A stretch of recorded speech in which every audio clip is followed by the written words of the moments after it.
Hello বন্ধুরা, good morning. আশা করি তোমরা সবাই ভালো আছো, আমিও ভালো আছি। আজ সকাল সকাল অনেক কাজ নিয়ে বসেছি, কাজও করব, তার ফাঁকে ফাঁকে রান্না করব। আর তো কটা দিন বাকি, তাই হাতে একদমই সময় নেই।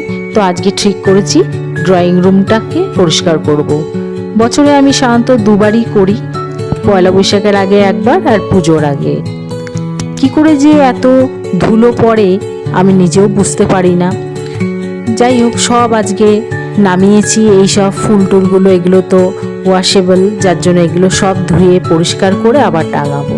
দেখো, এই সমস্ত জায়গায় সাজানো থাকে, সব এখন খালি, সব পরিষ্কার হয়ে গেছে। এখন এইগুলোকে ধোবো, ধুয়ে শুকিয়ে আবার জায়গার জিনিস জায়গায় রাখবো।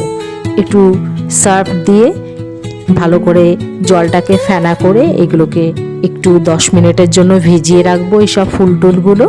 তারপর একটু ভেজানো থাকলে সব ধুলোটা চলে যায়, তারপর আবার ধুয়ে রোদে শুকিয়ে সাজিয়ে গুছিয়ে রাখবো।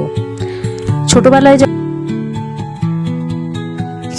ভাবে ঘর পরিষ্কার করতো, তখন আমরা সেই সময় থেকেই একটা পুজো পুজো আনন্দ আমাদের মধ্যেই ঢুকে যেত।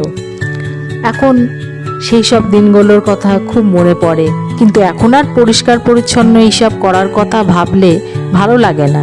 তবু বছরে একদিন করলে ঘর দুয়ারেই পরিষ্কার থাকে। যাই হোক, 10 মিনিট রেখে ফুলগুলোকে সব ধুয়ে দিলাম। এবার জল ঝরিয়ে এখানে রেখে দিলাম। এই বারান্দাটায় ভালোই আমার রোদ আসে, শুকিয়ে যাবে। রান্নাবান্না ফাঁকে ফাঁকে করে ফেলছি। আজ বানাবো মুড়ি ঘন্ট, তাই ভাবলাম রেসিপিটা তোমাদের সাথে শেয়ার করি।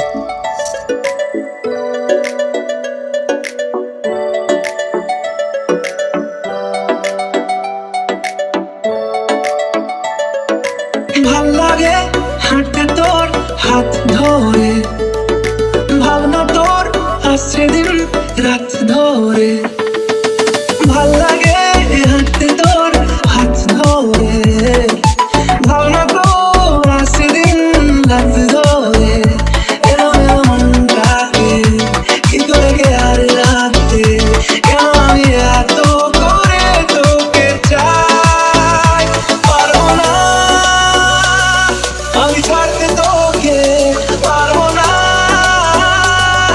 আমি ভুলতে তোকে, পারবো না ছেড়ে বাঁচতে তোকে, হয়ে যা রাজি একবার।